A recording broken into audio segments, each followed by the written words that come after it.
If you're going to work with a deity on shadow work, then Hecate would have to be one of the best deities to work with. And in this video, I'm going to tell you why.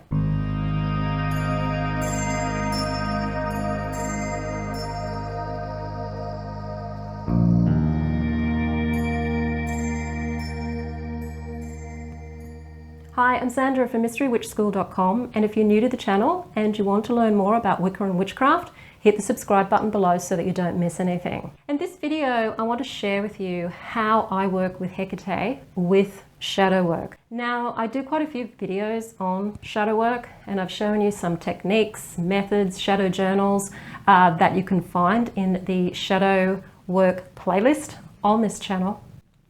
And you can use all of these methods along with working with Hecate to help you with your shadow work, to help you explore those parts of yourself that you haven't wanted to explore, that you've been ashamed of, that you know that you want to express about yourself, but you haven't been either allowed to express it or you haven't felt safe expressing it.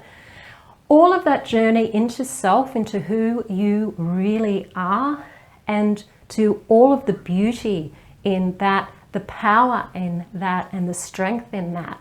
And this is where you stand in your magic, you stand in your power. And a person who stands in their power is somebody who doesn't give their power away to other people, which means someone who is standing in their power is able to take full responsibility for everything they feel and everything that they experience and the way that they express and react to everything that comes at them, as well as being able to create the world you want to live in. That's a big ask, and it's a really difficult thing to do. And I have to say, I'm not there yet. I still struggle with this. And Hecate is a deity that can really help you with this work. She can help you take back the power and to be able to stand in your magic at the same time. Hecate has a bit of a reputation in modern times as being more of a crone type of goddess, or representing that aspect of the feminine. She's not necessarily that, even though she's become that. It's not all of Hecate. She is a prolific deity that has had her foot in all three worlds, and she certainly is able to travel through all three worlds, the upper, middle, and the lower world.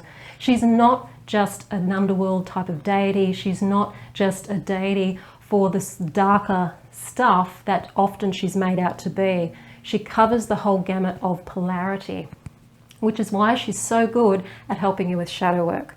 Because she will go down into the shadow with you, and she will help you remove those obstacles, remove those blocks that are stopping you from moving forward. Because one of the things she does is removes obstacles. She's a deity of the crossroads. She's a liminal deity. So she works with transitions. She helps you with transitions. She'll help guide you through transitions. She won't do the work for you, but she will help guide you through these transitory times. And when it's going into that dark recesses of the self and the subconscious mind and the shadow parts of ourselves, the light and the dark parts of ourselves, Hecate is there shining her torches to help you along the way. And all you have to do is ask her to help you and take on board some of the things that she'll throw at you to help move you through that underworld of the subconscious mind, through that terrain.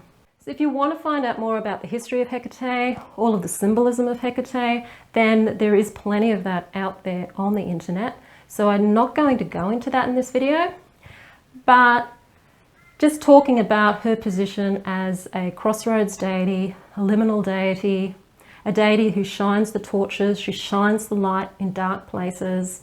She has a dagger that she cuts through things with her dagger.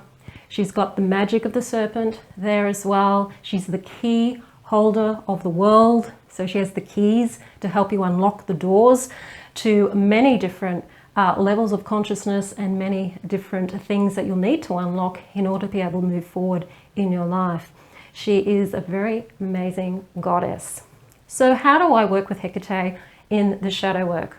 It's as simple as setting up a ritual. So if you haven't worked with Hecate before, you may want to meet her for the first time by using either the dark moon or the new moon to set up a ritual. So traditionally, working with Hecate, you would set up a supper or offerings to Hecate.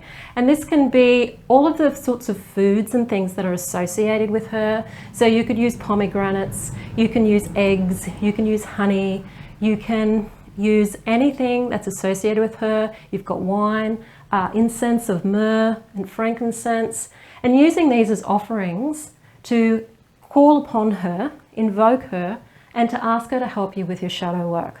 When you're in that ritual on the dark moon, the new moon, then you can ask her for her assistance and then ask for a sign from her as to whether she is willing to help you or not. And that sign might come then and there, or it might come sometime after the ritual. It might come in a dream, or it might come through a series of events. You might see a lot of black dogs, for example, which are associated with Hecate. You might see symbols of maybe an interesting experience with an owl or owl imagery, because the owl is her messenger. Those kinds of things, these might be signs that Hecate is willing to help you through the shadow realm. When you're doing your invocation to Hecate, ask her to help you with the shadow work, give her the offerings, and maybe spend about 10 to 15 minutes meditating while you're there with her to see if you can get a sense of how you want to move forward with your shadow work, and as to how what she might be saying to you, or something she might be revealing to you in that meditation. So it's getting to know her first, asking her first, being cordial and neighborly, so to speak, rather than just rocking up, calling her down and saying, hey, help me with my shadow work. When we work with deities, we're working with deities, we're not using the deity. I hear people talk about using so-and-so, like, using Hecate, for example, or using Apollo, or using Zeus. We're not using these consciousness, these spirits, these deities. We're working with them, we're asking for their help, and in return we are giving our effort in return, and every so often giving them a symbol of our gratitude, which are the offerings. So asking for her help. Then continue with your shadow work. Pick a method of shadow work that you want to start with. It might be journaling, it might be tapping, it could be any type of methodology into getting into the shadow, and ask her for her assistance when you start doing that work.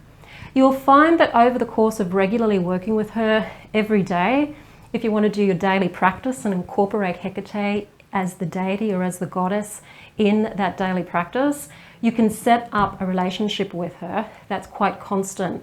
So she will be around you all of the time. And then she's more likely to help you. And some of the ways that she will do that will be sometimes to gently nudge you into situations that may be challenging for you. So do be aware of that. The only way out of the shadow, the only way out of shame, the only way out of fear is through. So often when we're doing shadow work and we're asking spirits of any type to help us with something like that, sometimes a situation will come up in your life. It's generally not a big one. A small situation will come up that will be challenging for you. It might push your buttons. The only way out is through. So it's understanding that this could be a challenge that's coming up for you, and that with Hecate's help, you can actually find that she will help you move through that challenge generally quite well if you ask for her assistance to do so. And realize that whatever that situation is bringing up for you is the shadow work that you need to do now, rather than reacting to the situation and seeing it as a bad thing. As I said, it generally will only be a small situation, but it will be something that's enough of a situation to ruffle your feathers a little bit. But she will help you through it. She does actually help you through it, and she won't actually nudge you into any direction that you can't deal with. So do understand that. That's the same with any deity, that if you're asking for their help, especially with getting through blocks and barriers and obstacles that are internal, that are psychological, they will give you a nudge, and it can be challenging. So Again, be aware of that. But when that does happen, ask for her help and she will give it to you. So working with Hecate, just basically invoking her, asking for her help, and then getting on and doing the shadow work. While you're doing your shadow work, which I know is a lifelong process, so it's either you are in it for the long run, you may want to work with Hecate maybe every month or every 3 months at a new moon. Give her an offering of some sort in order just to give gratitude and also to ask for her to stick around and help you out. So that's how I work with Hecate, and I just find that when you're in constant relationship with a deity all of the time, like every day, you really do start to move forward in leaps and bounds with your shadow work. Whereas if you just work with a deity every so often, you don't get that intimacy and you don't get the relationship that comes with that. And of course, if you want to focus more on your shadow work, you know it's a problem in your life and it's causing a lot of stress and struggle for you, and you know that you've got to a point where you just can't do this anymore on your own, do take advantage of my free shadow clarity session over Zoom, where we can get together, talk about what's going on in your life, and I'll be able to highlight for you where you should best start with regards to working on your shadow work. The link to booking a time with me on my calendar is below this video in the description field. And of course, if you're wanting to study Wicca, if you're brand new to Wicca and you're having trouble trying to navigate your way through the practices, through where to start, what to do, and you want to work with a mentor in a way that is very cost effective, then do take advantage of the Mystery Witch School 101 12-month training program, where you get me as your mentor and you actually get to talk to me and ask me questions every fortnight for the duration of the time you actually want to be in the course. So even though it's 12 months in duration, you actually get to stay in the course beyond that 12 months. So if it takes you 2 years to get through all of the material, that's fine. There's no limit to the time that you can be in the course. It's just that it's structured for 12 months. You could take 3 years to get through the material, and that's okay. Put a link to that in the description field below this video as well. If you like this video, hit the like button, share it with your friends. Don't forget to subscribe. Pop your experiences in the comments field. I'm Sandra from mysterywitchschool.com. Blessed be.